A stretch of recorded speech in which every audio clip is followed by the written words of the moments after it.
নমস্কার বন্ধুরা, SS study সেন্টারে সকলকে স্বাগত। তো আজকে আমরা ওয়ার্ক পাওয়ার এনার্জির উপরে একটা ইম্পর্টেন্ট ক্লাস করব। চ্যাপ্টারটা ইম্পর্টেন্ট এই কারণে এর উপরে কিন্তু রেলের তোমরা প্রিভিয়াস ইয়ার খুলে দেখতে পাবে যে রেলের কিন্তু প্রত্যেকটা এক্সামিনেশনে কিন্তু এই চ্যাপ্টারকে টাচ করে কোশ্চেন আসে এবং এই চ্যাপ্টারটা কিছুটা ম্যাথমেটিক্যাল বেস। চ্যাপ্টারটা ভালো করে না বুঝলে এর উপরে যে সমস্ত অঙ্কগুলো আসছে সেগুলো কিন্তু বোঝাটা একটু ডিফিকাল্ট হয়। বেশি সময় নেব না, 20 মিনিটের মধ্যে ক্লাসটাকে কভার করার চেষ্টা করব কিছু কিছু প্রিভিয়াস অঙ্ক করিয়ে। তো ক্লাসটা দেখলে পরে কিন্তু তোমাদের যে সমস্ত কোশ্চেন বা যে সমস্ত কনসেপ্ট নিয়ে তোমাদের সমস্যা হয় সেগুলো কিন্তু দূর হয়ে যাবে। তো চলো শুরু করে নেবো। যে চ্যাপ্টারের নাম হচ্ছে ওয়ার্ক পাওয়ার এনার্জি। তো প্রথমে জানবো ওয়ার্ক, তারপরে জানবো এনার্জি, তারপরে জানবো কিন্তু পাওয়ার। ঠিক আছে? তো ওয়ার্ক জানার আগে আর একটা জিনিস জানার খুব ইম্পর্টেন্ট, সেটা কি ফোর্স কাকে বলা হয়, বল কাকে বলা হয়। বল হচ্ছে তাকে বলা হয়, বল হচ্ছে এমন একটা এজেন্ট বা কারক যে কোনো একটা স্থির বা গতিশীল বস্তুর অবস্থার পরিবর্তন করায় বা পরিবর্তন করার চেষ্টা করে, তাকে বলা হয় বল। তার মানে বল প্রয়োগ করলে পরে কোনো একটা বস্তু গতিশীল হতে পারে, আবার স্থিরও থাকতে পারে, আবার বস্তুটার স্থির অবস্থাটা গতিশীল হতে পারে, গতিশীল অবস্থা স্থির হতে পারে, আবার নাও হতে পারে। তাহলে আমি ধরে নিলাম একটা দেওয়াল আছে, এই দেওয়ালের উপরে আমি বল প্রয়োগ করলাম, বল প্রয়োগ করে আমি দেওয়ালটাকে সরাতে পারছি না। আবার আমি তোমাদের ধরে নাও একটা হকি স্টিক আছে, ঠিক আছে, এই একটা হকি স্টিক আছে, এই হকি স্টিক দিয়ে আমি একটা বলকে স্ট্রাইক করলাম, তাহলে বলটা কি হবে, মুভমেন্ট হবে, বলটা এদিক যেতে পারে, এইদিকে যেতে পারে, এইদিকে যেতে পারে, যে কোনো ডিরেকশনে যেতে পারে। এক ক্ষেত্রে আমি বল প্রয়োগ করলাম, বস্তুর স্মরণ হলো না, আর এক ক্ষেত্রে আমি বল প্রয়োগ করলাম, বস্তুর স্মরণ হলো। সায়েন্সের ভাষায় যেখানে আমি বল প্রয়োগ করেছি কিন্তু স্মরণ হয়নি সেটা কার্য না, কিন্তু যেখানে বল প্রয়োগ করেছি বস্তুর স্মরণ হয়েছে সেটাকে কার্য বলা হয়। ঠিক আছে, খুব সহজ একটা কনসেপ্ট। তার মানে কি আমি বল প্রয়োগ করব, বস্তুর স্মরণও হতে হবে, তাহলে কার্য হবে, যদি স্মরণ না হয় তাহলে কার্য হবে না। এখানে কার্য নয় কেন, এখানে কার্য কেন সেটা তোমাদেরকে আমি বলি। দেখো, কার্য is equal two W is equal to কি, প্রযুক্ত বল, বল প্রয়োগ করলেই হবে না, বস্তুর স্মরণ হতে হবে, এবং প্রযুক্ত বল এবং স্মরণের মধ্যবর্তী একটা অ্যাঙ্গেল যেটাকে কস থিটা বলা হয়। আমি প্রথম কেসে আমি এই কস থিটাটাকে বললাম কিছু নেই, কস থিটা বলে কিছু নেই, প্রথমে খালি দেখে নিলাম কার্য is equal two F into S. তাহলে এখানে আমি বল প্রয়োগ করেছি কিন্তু বস্তু স্মরণ হয়নি, তাহলে প্রযুক্ত বল যাই হোক না কেন তার সাথে শূন্য গুণ হবে, কৃতকার্য শূন্য। এখানে আমি ধরে নিলাম কার্য ইজ ইকুয়াল টু কি, একই ব্যাপার, কার্য ইজ ইকুয়াল টু প্রযুক্ত বল ইন্টু স্মরণ।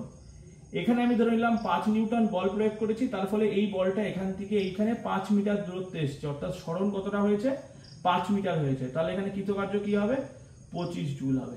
এই কারণে যদি বস্তু স্মরণ হয় তাহলে কার্য হবে, যদি স্মরণ না হয় তাহলে কার্য হবে না। এটা একদম প্রিলিমিনারি বা বেসিক কনসেপ্ট।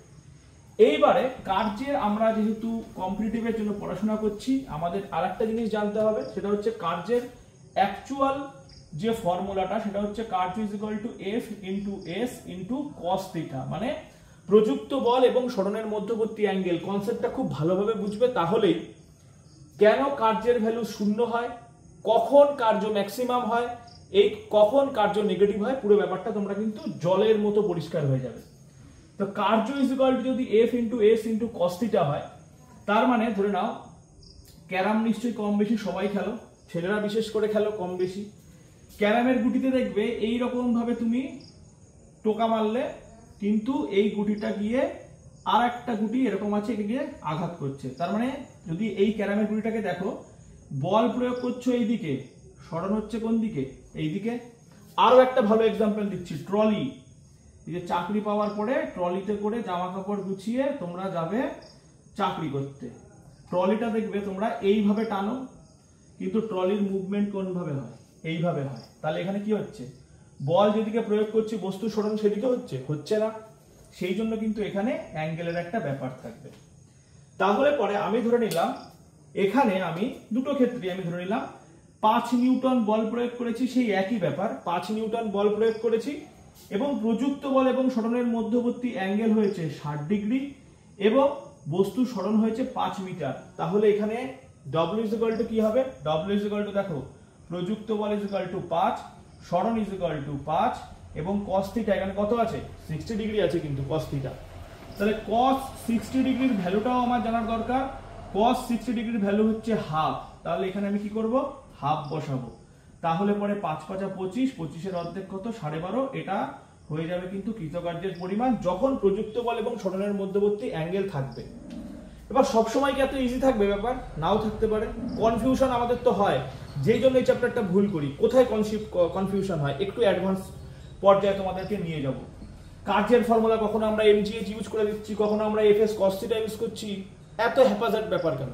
একটা ফর্মুলা দিয়ে কি হয় না? অবশ্যই হয়, সেটাই তোমাদেরকে দেখাবো কি করে হয়। দেখো, ধরে নাও তুমি নারকেল গাছে, তোমার বাড়িতে নারকেল হয়েছে, তুমি নারকেল গাছে নারকেল পাড়তে উঠেছো, ঠিক আছে? এই একটা নারকেল গাছ, আঁকাটা একটু খারাপ হতে পারে, একটু ক্ষমা ঘেন্না করে নিতে হবে, ঠিক আছে? এবার এই যে নারকেল গাছের নারকেল পাড়তে তুমি উঠেছো, এই নারকেল গাছটার হাইট হচ্ছে 10 মিটার, ধরে নিলাম নারকেল গাছটার হাইট হচ্ছে 10 মিটার, খুব একটা ভুল ধরিনি, 3 ফুটে 1 মিটার মোটামুটি, তাহলে নারকেল গাছ 30 ফুট মতো হয়, তাহলে 10 মিটার নারকেল গাছটার হাইট। তুমি যে উঠছো, তোমার ওজন ডব্লিউ, এখানে আমি তোমার ওজন এখানে এম ইজ ইকুয়াল টু, আমি ধরছি যে তোমার ওজন 60 কেজি। দেখো একটা কথা বলি, কথার টার্মটা ইউজ করছি ওজন, কিন্তু লিখছি কেজি, তার মানে তোমার ভর লিখছি, ওজন লিখছি না। কারণ ওজন মানে হচ্ছে ওয়েট, মাস হচ্ছে ভৌত রাশি, মাস হচ্ছে একটা স্কেলার কোয়ান্টিটি, ভর একটা স্কেলার কোয়ান্টিটি, কিন্তু ওয়েট হচ্ছে একটা ভেক্টর কোয়ান্টিটি, ওয়েটের কিন্তু একটা ডিরেকশন আছে। বলছি মুখে ওজন, কিন্তু লিখছি হচ্ছে কি 60 কেজি, আমরা কিন্তু এটা চলিত বাংলায় করি। তাহলে ওয়েট অ্যাকচুয়ালি কি? ওয়েট ইজ ইকুয়াল টু হচ্ছে মাস ইনটু এর উপরে ক্রিয়াশীল gravity, that is g. M into g গুণ হলেই কিন্তু কি হয়? ওয়েট হয়। ওয়েট কিন্তু একটা কি? ওয়েট কিন্তু একটা ফোর্স, ওয়েট হচ্ছে একটা ফোর্স। এই কনসেপ্টটা মনে রাখো, আগে কাজে আসবে। তাহলে পরে আমি 10 মিটার নারকেল গাছে উঠলাম, আমার ভর 60 কেজি, তাহলে এখানে কৃতকার্যের পরিমাণ কত? আমি একটু তোমাদেরকে সহজ করে দিচ্ছি। ধরে নাও এখানে কৃতকার্যের পরিমাণ, তোমরা সবাই যেটা ফর্মুলা ইউজ করবে, W is equal two mgh, খুব ভালো কথা, m into g into h।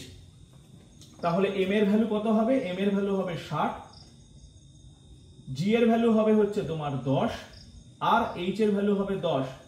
তাহলে এখানে কত হয়ে যাবে? 6000 হয়ে যাবে, 6000 জুল হয়ে যাবে। কিন্তু অপশনে আছে -6000 জুল। কি করে হলো? এটাই বুঝতে হবে কি করে হলো। দেখো, এখানে যে ব্যক্তি উঠছে গাছের উপরে, সেই ব্যক্তির উপরে অভিকর্ষজ বল কাজ করছে নিচের দিকে। তার মানে এখানে কি ঘটনাটা ঘটছে? যে বস্তুর সরণ যেখানে ঘটছে, ব্যক্তির মুভমেন্ট কিন্তু, মানে বস্তুর সরণ যেদিকে ঘটছে, বস্তুর উপরে অভিকর্ষজ ত্বরণ কিন্তু তার বিপরীত দিকে কাজ করছে, এইদিকে যাচ্ছে, এইদিকে কাজ করছে। তাহলে এখানে অ্যাঙ্গেল কত দাঁড়াচ্ছে ভাই? 180 ডিগ্রি দাঁড়াচ্ছে। এবার আমি যে বললাম না, এত ফর্মুলা মনে রাখার দরকার নেই, একটা ফর্মুলা দিয়ে আমরা সব হবে। সেটা হচ্ছে, দেখো কি করে আসলো। আমরা কি জানি? W is equal two F into S into cos theta জানি। তাহলে এখানে cos 180 ডিগ্রি হচ্ছে, দেখতে পাচ্ছ, cos 180 ডিগ্রি। তাহলে cos 180 ডিগ্রির ভ্যালু কত ভাই? -1। তাহলে এখানে cos থিটার জায়গায় আমি কি লিখবো? -1 লিখবো। লাস্টের থেকে আস্তে আস্তে আগের দিকে আসছি। এখানে তোমার সরণ মানে হচ্ছে এই যে কতটা হাইট সেটাই, তাহলে এখানে s এর ভ্যালু 10 লিখলাম। ফোর্সের দিকে আসলাম। আগে তোমাদেরকে বুঝিয়েছিলাম যে W মানে ওয়েট একটা ফোর্স, যার ভ্যালু হচ্ছে m আর g এর গুণফল। এই জন্য এখানে তোমরা কি লিখবে? m আর g কে গুণ করবে। m আর g কে গুণ করলে কত হয়? m into g। m এর ভ্যালু 60, g এর ভ্যালু কত? 10, হয়ে যাবে কত? 600। এখানে লিখবো 600, ঠিক আছে?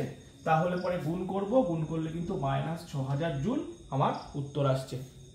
এবং এই কারণের জন্যই কিন্তু আমরা ফর্মুলাটা ইউজ করছি কি? mgh।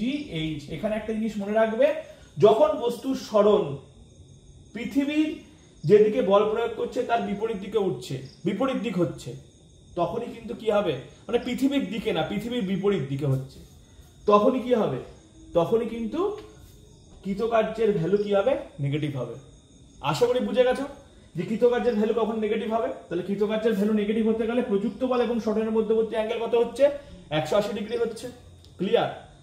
তাহলে আমরা এবার জেনে নেব যে কৃতকার্যের ভ্যালু কখন সব বেশি হয়, মানে ম্যাক্সিমাম হয় কৃতকার্যের ভ্যালু। এটাও আমরা জেনে নেব কিভাবে।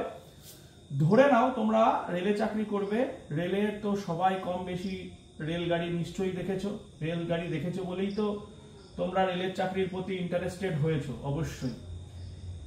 এই হচ্ছে একটা ইঞ্জিন, ঠিক আছে? এইখানে তোমরা বসবে হয়তো।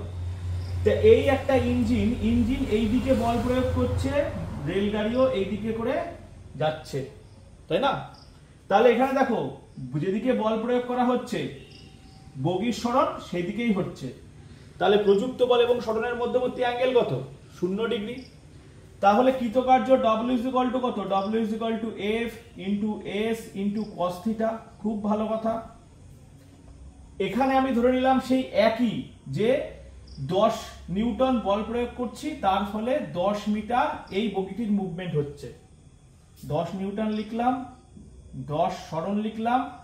প্রযুক্ত বল সরণের মধ্যবর্তী অ্যাঙ্গেল কত? 0 ডিগ্রি। cos 0 ডিগ্রির ভ্যালু কত? cos 0 ডিগ্রির ভ্যালু হচ্ছে 1। তাহলে এখানে 1 লিখলাম। তাহলে কৃতকার্যের ভ্যালু কত হয়ে গেল? কৃতকার্যের ভ্যালু হয়ে গেল 100 জুল। খুব ভালো কথা। এখানে প্রযুক্ত বল এবং সরণের মধ্যবর্তী অ্যাঙ্গেল কত ছিল? 0 ডিগ্রি। এবার যদি এই অ্যাঙ্গেলটা 30 ডিগ্রি হয় তাহলে দেখি তো কি হয়। যদি 30 ডিগ্রি হয়, দেখো প্রযুক্ত বল এবং সরণ একই আছে, তার মানে এখানে 100ই থাকবে। cos এর ভ্যালু 30 হওয়ার জন্য cos 30 এর ভ্যালু হয়ে গেছে হাফ। তাহলে এর সাথে আমি কত গুণ করব? হাফ গুণ করব। তাহলে কৃতকার্য কত হবে? 50 জুল হয়ে যাবে। কমে গেল না বেড়ে গেল? অবশ্যই কমে গেল। যদি এটাকে আমি 90 ডিগ্রি করে দিই ভাই, তাহলে পরে cos 90 ডিগ্রির ভ্যালু কত? 0। তাহলে এখানে কি হবে? f এর ভ্যালু 100, তার সাথে cos থিটার ভ্যালু বসাতে গিয়ে 0 গুণ করতে হবে, কার্যের ভ্যালু কত হয়ে যাবে? 0 হয়ে যাবে। তাহলে আমরা কি বুঝতে পারছি? যত আমরা মানে 0 থেকে 90 এর দিকে যাচ্ছি তত কিন্তু কার্যের ভ্যালু কমতে থাকছে, এবং ফাইনালি যখন প্রযুক্ত বল এবং সরণের মধ্যবর্তী অ্যাঙ্গেল 90 ডিগ্রি হচ্ছে তখন কৃতকার্যের ভ্যালু 0 হচ্ছে। একটি উড়োজাহাজ অঙ্কটা তোমরা লিখে নেবে, আমরা এখানে শুধু ডেটা লিখছি। একটি উড়োজাহাজ কি করেছে? 4000 মিটার ডিস্টেন্স কভার করেছে, এবং এই 4000 মিটার ডিস্টেন্স কভার করার জন্য সে 20,000 জুল কার্য করেছে। কত বল প্রয়োগ করা হয়েছে বের করো। তাহলে W ইজ ইকুয়াল টু, আমরা জানি W ইজ ইকুয়াল টু কি? W is equal two Fs। এখানে যেহেতু অ্যাঙ্গেলের ব্যাপার দেয়নি, অ্যাঙ্গেলটাকে আমরা কনসিডার করছি না। W is equal to force into সরণ। তাহলে এখান থেকে আমাকে কি বের করতে হবে? ফোর্স বের করতে হবে। ফোর্স ইজ ইকুয়াল টু কি হবে? W by S। লিখলাম W বাই S। এবার W এর ভ্যালু কত, মানে কার্যের ভ্যালু কত? কার্যের ভ্যালু হচ্ছে 20,000 জুল, সরণের ভ্যালু হচ্ছে 4000। ঠিক আছে? তাহলে এখান থেকে 3টে শূন্য, এখান থেকে 3টে শূন্য, 4 দিয়ে 20 কে কাটলে 5। তাহলে আমার কৃতকার্যের ভ্যালু, এই ফোর্সের ভ্যালু কত হয়ে গেল? এসআই পদ্ধতিতে ফোর্সের ভ্যালু হয়ে গেল নিউটন। ঠিক আছে? এবার যেগুলো কিছু কনসেপচুয়াল ব্যাপার আসে, যে থিওরিটিক্যাল কোশ্চেন এই চ্যাপ্টারের উপরে আসে, সেগুলো তোমাদেরকে আমি বোঝাবো। সেটা কি? সেটা হচ্ছে কার্যের একক, ইউনিট। ঠিক আছে? কার্যের ইউনিট কি? তো দেখো কার্যের ইউনিট দু রকম হয়, একটা হচ্ছে সিজিএস, একটা এসআই। তো সবার প্রথমে আমি সিজিএস টা লিখছি। সিজিএস পদ্ধতিতে কার্যের একক হচ্ছে আর্ক। সিজিএস পদ্ধতিতে কার্যের একক কি? সিজিএস পদ্ধতিতে কার্যের একক হচ্ছে আর্ক। এবং এসআই পদ্ধতিতে কার্যের একক, এসআই পদ্ধতিতে কার্যের একক হচ্ছে কিন্তু জুল। ঠিক আছে? এবং মনে রাখতে হবে যে 1 জুল সমান সমান কিন্তু 10⁷ আর্ক। 7 আর্ক। কি করে হলো ব্যাপারটা সেটাও বুঝিয়ে বলবো। দেখো 1 জুল পরিমাণ কার্য, 1 জুল পরিমাণ কার্য হয়েছে কখন বলবো? কোন একটা বস্তু, সেই বস্তুর উপরে যদি 1 নিউটন মানের বল প্রয়োগ করি, তার ফলে বস্তুটার সরণ যদি 1 মিটার হয়, তাহলে আমরা বলবো যে কৃতকার্যের ভ্যালু কত? কৃতকার্যের ভ্যালু হচ্ছে 1 জুল। তাহলে 1 newton into 1 metre is equal to 1 joule. এবার নিউটন হচ্ছে ফোর্সের এসআই একক। 1 নিউটন সমান সমান 10⁵ ডাইন, এবং 1 মিটার সমান সমান 10⁵2 সেন্টিমিটার। ঠিক আছে?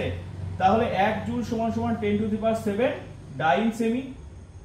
ঠিক আছে? তাহলে ডাইন সেমি ইজ ইকুয়াল টু কি? আর্ক। তাহলে 10⁷ আর্ক। এই জন্য 1 জুল সমান সমান কিন্তু 10⁷ আর্ক হয়। আমরা বাড়িতে যে ইলেকট্রিসিটি ব্যবহার করি, সেই ইলেকট্রিসিটিতে হচ্ছে আমরা এনার্জির ইউনিট পাই। এনার্জির ইউনিট কি? এনার্জির ইউনিট হচ্ছে বিওটি বা বোর্ড অফ ট্রেড ইউনিট বা কিলোওয়াট আওয়ার, যেটাকে কিন্তু বলা হয়, কোশ্চেন আসে যে 1 BOT 1 board of trade unit সমান সমান কত? 1 বোর্ড অফ ট্রেড ইউনিট সমান সমান 3.6 ইন্টু 10⁶ জুল। ব্যাপারটা কি করে হয় সেটাও তোমাদেরকে দেখাই। দেখো আমি বললাম 1 BOT is equal to 1 kilowatt hour. Kilowatt মানে 1000 ওয়াট, 1000 ওয়াটেই তো একটা কিলো হয়, তাহলে 1000 ওয়াট ইন্টু আওয়ার, আওয়ার মানে কত 3600 সেকেন্ড। তাহলে এখানে আমি 36 লিখলাম, দুটো শূন্য আর তিনটে শূন্য, 10 টু দি পাওয়ার 5 হয়ে গেল। এবার যেহেতু 3.6 আছে, তাহলে এখানে যদি পয়েন্ট আনতে হয় তাহলে এখানেও কিন্তু 5টা কি হয়ে যাবে 6 হয়ে যাবে। এই কারণে 1 BOT সমান সমান কিন্তু 3.6 ইনটু 10 টু দি পাওয়ার 6 কি জুল, মনে রাখতে হবে। ঠিক আছে, হয়ে গেল ওয়ার্ক। চলে আসবো এইবারে পাওয়ারে, তারপরে লাস্টে আসবো এনার্জিতে। তো পাওয়ার, পাওয়ার কাকে বলা হয়? পাওয়ার ইজ ইকুয়াল টু কার্য করার হার, যেখানেই হার সেখানেই কিন্তু নিচে আসবে কি সময়। তাহলে ওয়ার্ক বাই সময় ইজ ইকুয়াল টু কিন্তু হয়ে যাবে কি পাওয়ার। তাহলে কার্য করার হারকে কি বলা হবে? পাওয়ার বলা হবে। এই পাওয়ারের যদি আমরা দেখি এসআই ইউনিট, এসআই ইউনিট কি হবে পাওয়ারের? হবে কিন্তু ওয়াট, এবং তোমার পাওয়ার ইজ ইকুয়াল টু কি হবে? পাওয়ার ইজ ইকুয়াল টু কিন্তু হবে ওয়ার্ক বাই টাইম, মানে 1 ওয়াট ইজ ইকুয়াল টু আমি লিখতে পারি 1 জুল পার সেকেন্ড। ঠিক আছে,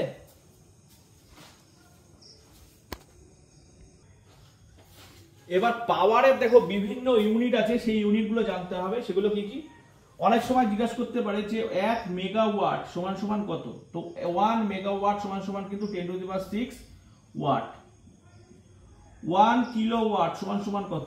1 কিলোওয়াট সমান সমান 10 টু দি পাওয়ার 3 ওয়াট। আবার তোমাদেরকে জিজ্ঞাসা করতে পারে যে 1 গিগাওয়াট সমান সমান কত? 1 গিগাওয়াট কিন্তু সমান সমান 10 to the power 9 watt. Question আসে যে ক্ষমতার ইন্ডাস্ট্রিয়াল ইউনিট বা ক্ষমতার ব্যবহারিক একক কি? তো ক্ষমতার ইন্ডাস্ট্রিয়াল ইউনিট বা ক্ষমতার, আচ্ছা দেখে নেব ক্ষমতার ইন্ডাস্ট্রিয়াল ইউনিট। ক্ষমতার ইন্ডাস্ট্রিয়াল ইউনিট বা ব্যবহারিক একক। তো ক্ষমতার যে ব্যবহারিক একক সেটা কিন্তু কি? ক্ষমতার ব্যবহারিক একক হচ্ছে হর্স পাওয়ার, এবং এই হর্স পাওয়ারের সাথে কিলোওয়াটের কিন্তু একটা সম্পর্ক আছে। 1 হর্স পাওয়ার সমান সমান কত কিলোওয়াট বা ওয়াট? আমি এখানে আচ্ছা কিলোওয়াটই লিখলাম। 1 হর্স পাওয়ার সমান সমান কিন্তু 0.746, এটা কি ব্রিটিশ সিস্টেম অনুযায়ী। আবার 1 হর্স পাওয়ার সমান সমান 0.735, এটা হচ্ছে মেট্রিক সিস্টেম অনুযায়ী।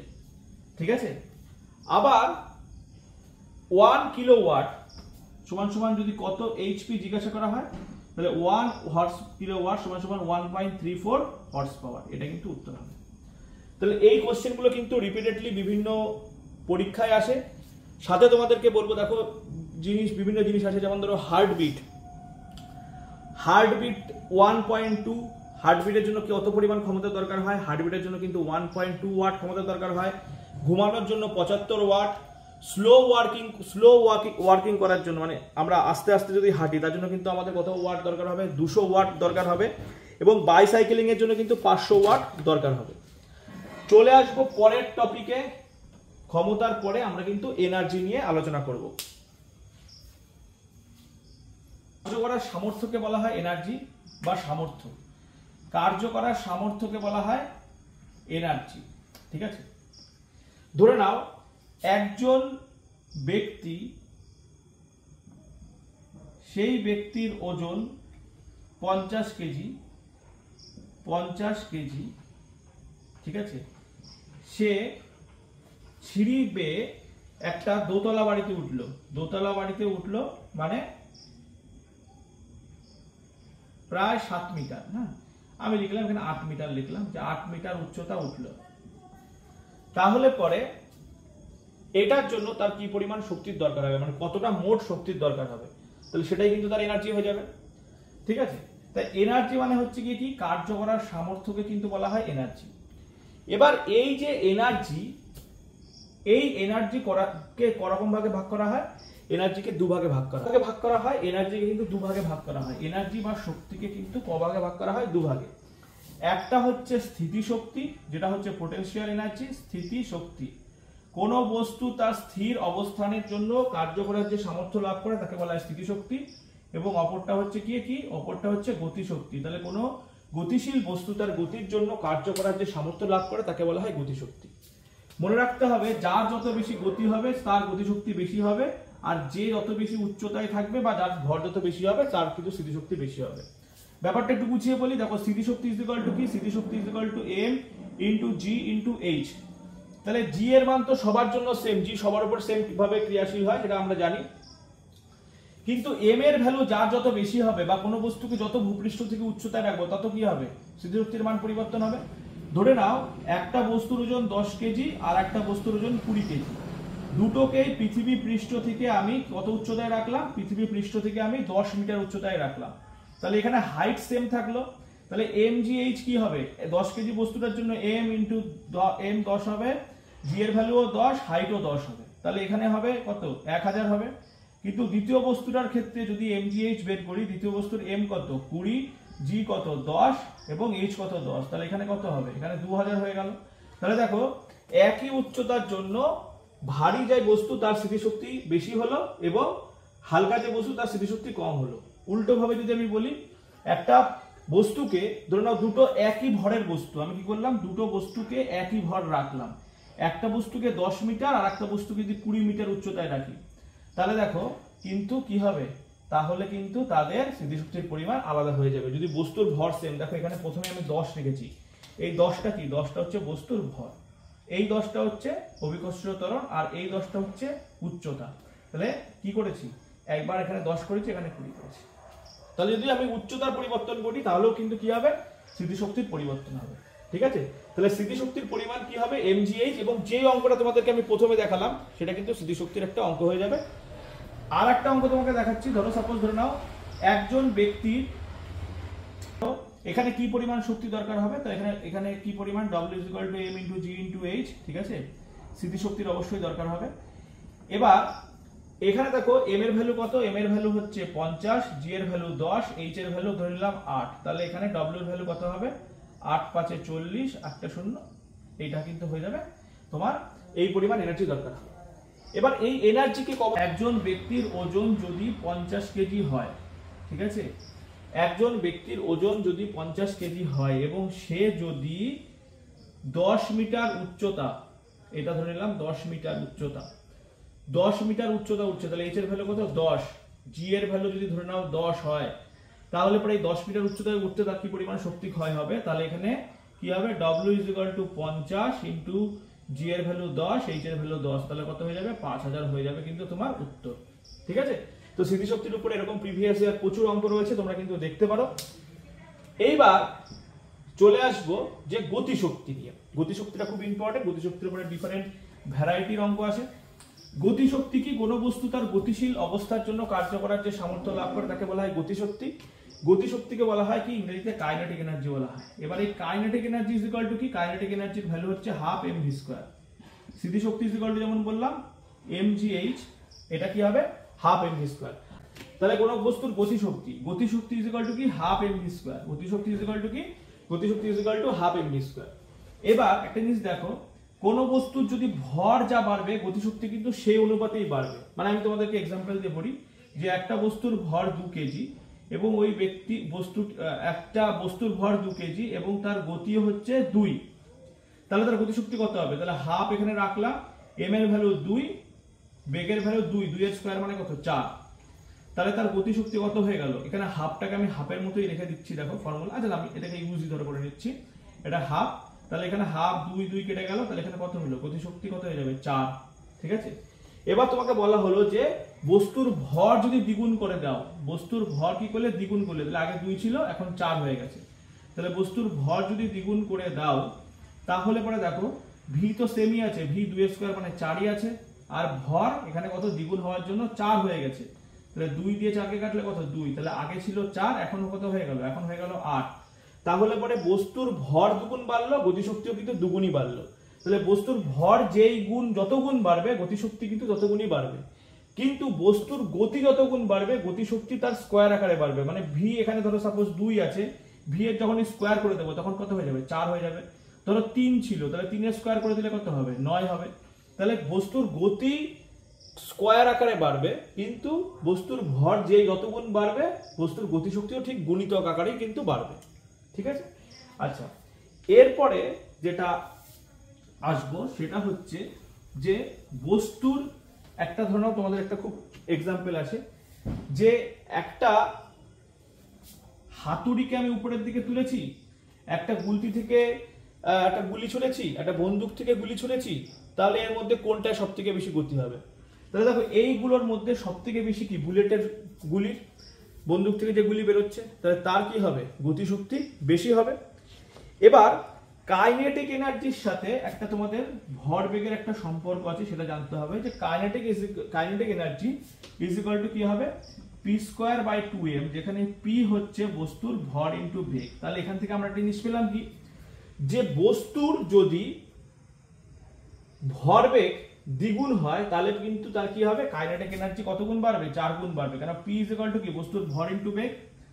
তাহলে বস্তুর ভরবেগের সাথে গতিশক্তির কি সম্পর্ক, ভরবেগের সাথে গতিশক্তির কিন্তু স্কোয়ার আকারে সম্পর্ক। আমি আবারও বলছি যে বস্তুর ভরবেগের সাথে গতিশক্তির বর্গ সম্পর্ক, বেগের সঙ্গেও গতিশক্তির বর্গ সম্পর্ক, কিন্তু ভরের সাথে কি সম্পর্ক, ভরের সাথে হচ্ছে গুণিতক সম্পর্ক। ঠিক আছে, মানে যত গুণ বাড়বে এটাও ঠিক তত গুণই কিন্তু বাড়বে।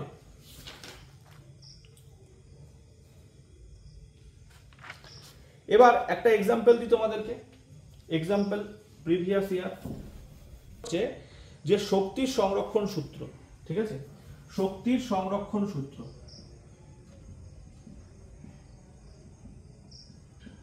শক্তির সংরক্ষণ সূত্র। তো দেখো শক্তির সংরক্ষণ কি, সূত্র কি, ধরো না উপর থেকে কোনো একটা বলকে তোমরা যদি নিচের দিকে ফেলো তাহলে পরে কি ঘটনাটা ঘটবে। দেখো তোমাদেরকে বলি, উপর থেকে যখন কোনো একটা বল বা কোনো একটা বস্তুকে নিচের দিকে ফেলবে তখন তার এর প্রত্যেক জায়গায় তার গতিশক্তি এবং স্থিতিশক্তির যোগফল কি হবে, সেম থাকবে। মানে বস্তু যত উপরে থাকবে তত কি হবে, তার স্থিতিশক্তি কি হবে, ম্যাক্সিমাম হবে, এবং গতিশক্তি কি হবে, গতিশক্তি কিন্তু হবে 0 হবে। এখানে হাফ mv স্কয়ার কি হবে, 0 হবে, শুধুমাত্র অনলি হাফ mv স্কয়ার 0 হবে। যখন মিড অবস্থায় থাকবে তখন কি হবে, স্থিতিশক্তি কিছুটা কমে যাবে, কিন্তু গতিশক্তিও কিছুটা কি হবে, বৃদ্ধি পাবে। এবং যখন একদম গ্রাউন্ডকে স্পর্শ করার আগের অবস্থা তখন কিন্তু কি হবে, গতিশক্তি ম্যাক্সিমাম এবং স্থিতিশক্তি কি হবে, একদম 0 হয়ে যাবে। তাহলে পরে এখানে আমরা কি পেলাম, যে যত বস্তু নিচ থেকে উপরে যায় তত তার কি বাড়ে, তখন তার কিন্তু স্থিতিশক্তি বাড়ে, কারণ স্থিতিশক্তি হাইটের সাথে সমানুপাতিক সম্পর্কযুক্ত। যত উপরের দিকে যায় তত কি হয়, স্থিতিশক্তি বৃদ্ধি পেতে থাকে। অপরভাবে যত বস্তুটা গ্রাউন্ডের দিকে এগিয়ে আসে তত কি হয়, তত কিন্তু তার গতিশক্তি বৃদ্ধি পেতে থাকে। ঠিক আছে, এবং এই স্থিতিশক্তিটাই কিন্তু পরিবর্তিত হয়ে গতিশক্তিতে পরিণত হয়, কিন্তু এই স্থিতিশক্তি এবং গতিশক্তির যোগফল যে কোনো জায়গায় কি থাকে, স্থিতিশক্তি এবং গতিশক্তির যোগফল কিন্তু যে কোনো জায়গায় কি থাকে, কনস্ট্যান্ট থাকে। তাহলে এটাই হচ্ছে স্থিতিশক্তি এবং গতিশক্তির চ্যাপ্টার। নিউমেরিক্যাল প্রবলেম যদি এই চ্যাপ্টারের উপরে দরকার হয় তোমরা কমেন্ট করো, তাহলে পরে এই চ্যাপ্টারের উপরে স্পেসিফিক্যালি আমি নিউমেরিক্যাল প্রবলেম করাবো। যতটা পারলাম আমি তোমাদেরকে থিওরি করানোর চেষ্টা করলাম, কনসেপ্টটা ক্লিয়ার করার চেষ্টা করলাম। ভিডিও ভালো লাগলে অবশ্যই লাইক, কমেন্ট, শেয়ার করো এবং চ্যানেলকে সাবস্ক্রাইব করে দিও।